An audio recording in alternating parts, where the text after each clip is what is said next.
to give a little synopsis of what we heard from Prabhupada today.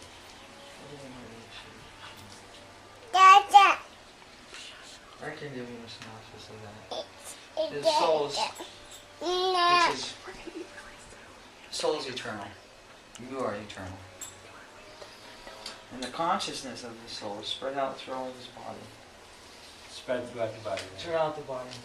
And this body is not alive really in the sense that it lives forever.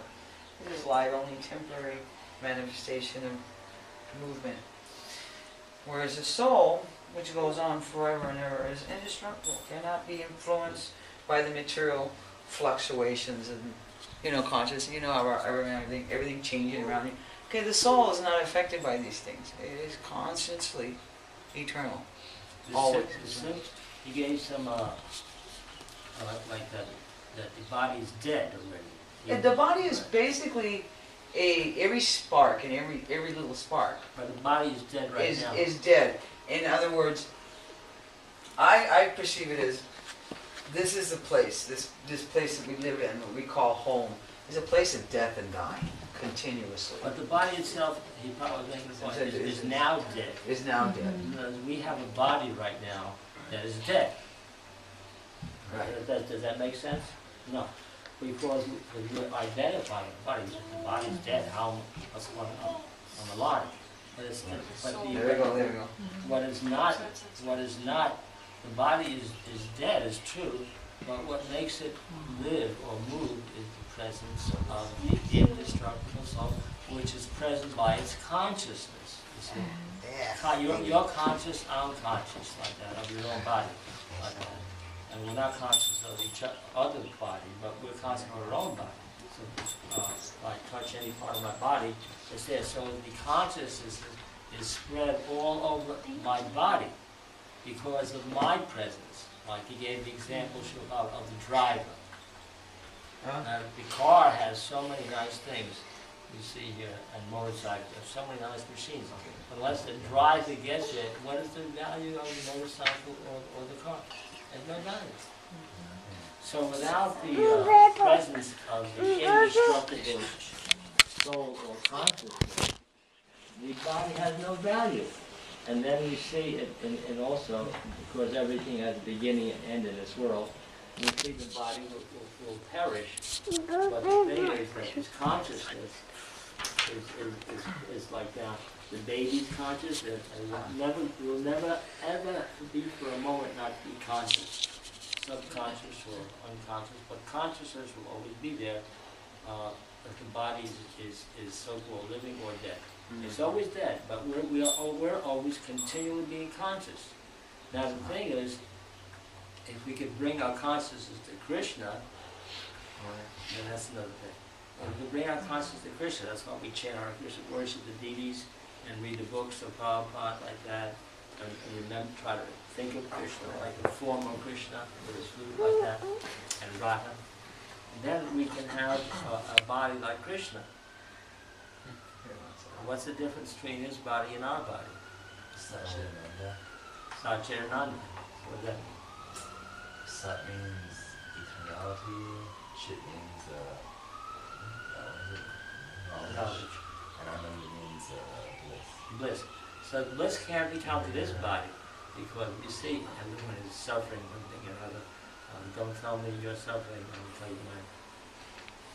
But the eternal body, there's no such thing as suffering.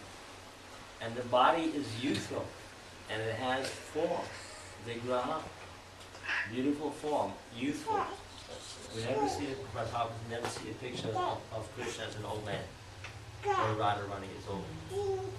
It's always youthful. So, but with us, you see pictures pictures of yourself when you were a baby. Oh, how cute! And now how beautiful. But then when you get old, no one wants to look at you or help you. Or they make it a business in Africa to eat the grandfather. We'll have a feast. Where? Which tribe?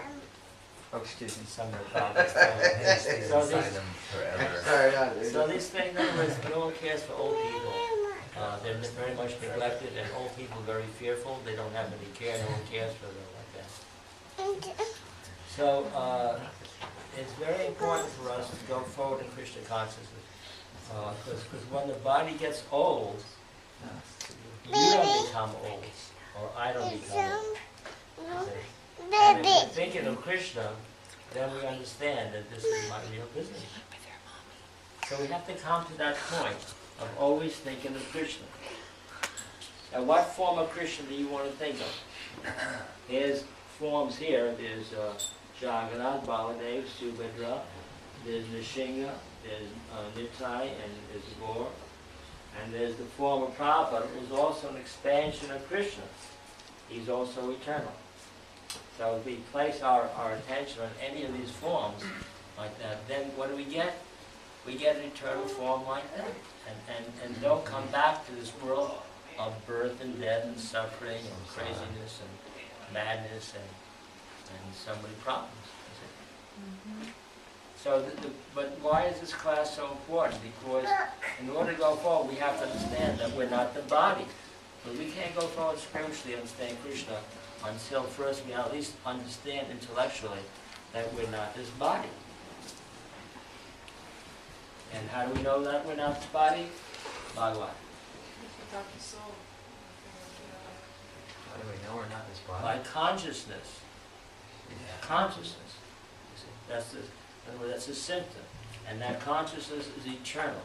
If no, I'm conscious. And my consciousness is spread all over the body. That here Krishna says is indestructible. It never dies. You see? So if I'm conscious, even if I'm suffering, old man, this or that, or young, whatever. But if I realize I'm conscious, that means I'm indestructible. That means I'm the soul. So we have to have a little intelligence like that. And then, how do we know all these things here? How are we believing all these things? Prabhupada, Huh? Prabhupada proved it in his Because life. we're hearing from an authority. We never heard of an authority before. Everyone's their own authority, right? Like I was saying, someone speculates here, someone speculates here. Everyone's talking nonsense, a fraud philosophy. But here we're listening to somebody who is a supreme authority, and he's indestructible as far as authority. It is perfect authority. Why is that? Why is Prabhupada's authority perfect? The last verse of the second to last verse of the 15th chapter. Which verse? The second to last verse of the 15th chapter. Yeah? Let's see this. Second to last verse. Oh, look at this guy. He knows Shastra. Oh, yeah, memory. Good memory. Okay, that would be just 77. 277? No. 15. 15. Chapter Oh, 15. 15. 15th chapter. Oh, I thought you... Oh, yeah, okay. Second to last verse. Okay, here we go. 15th chapter. This is the last verse.